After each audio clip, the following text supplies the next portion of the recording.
আসসালামু আলাইকুম। আজকে আমরা দেখব বাঁকা ডকুমেন্ট কিভাবে সোজা করতে হয়, বা আপনার একটা ডকুমেন্ট বা এনআইডি কার্ডের ছবি আপনাকে পাঠাইছে, তখন সেটা দেখা গেছে বাঁকা অবস্থায় আছে, এটাকে কিভাবে সোজা করবেন সেই জিনিসটাই আজকে আমরা শিখব। তো আমরা চলে যাব ফটোশপে। তো আমি পূর্ব থেকেই একটা ছবি ডকুমেন্টের আর কি এনআইডি কার্ডের ছবি নিয়ে রাখছি আপনাদের সুবিধার্থে।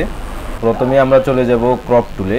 ক্রপ টুলে এখানে রাইট ক্লিক করলে দেখতে পাবেন, এখানে আমরা ক্রপ টুলে চলে যাব। ক্রপ টুলের মেনুর মধ্যে গিয়ে দেখতে পাবো প্রসপারেটিভ ক্রপ টুল আছে, ওইটাতে ক্লিক করব। ক্লিক করার পরে উপরের এই কর্নারে দেখতে পাচ্ছেন হোয়াইট এবং হাইট এর দুইটি অপশান রয়েছে, পাশেই রেজুলেশনের একটা অপশান রয়েছে। তো আমরা এখানে সাধারণত আইডি কার্ডের মাপটা আমরা জানি 3.5 inch by 2.3 inch, R resolution আমরা 300 রাখবো। আপনি রেজুলেশন আরও বেশিও রাখতে পারেন, কিন্তু আমার মতে 300 রাখাই বেটার। তারপরে দেখতে পারবেন এরকম একটা চিহ্ন আসছে। তো আমরা পরে এইখানে একটা ক্লিক করব, মানে সোজা করার জন্য আমরা মাপটা যেভাবে আছে সেভাবেই আমরা ক্লিক করব। তো আমি প্রথমেই এইখানে একটা ক্লিক করছি, এইখানে আরেকটা ক্লিক করবেন, তারপরে আবার নিচে আমি যেভাবে ক্লিক করছি আপনারা সেভাবেই ক্লিকটা করবেন। তো এইখানেও আরেকটা ক্লিক করলাম।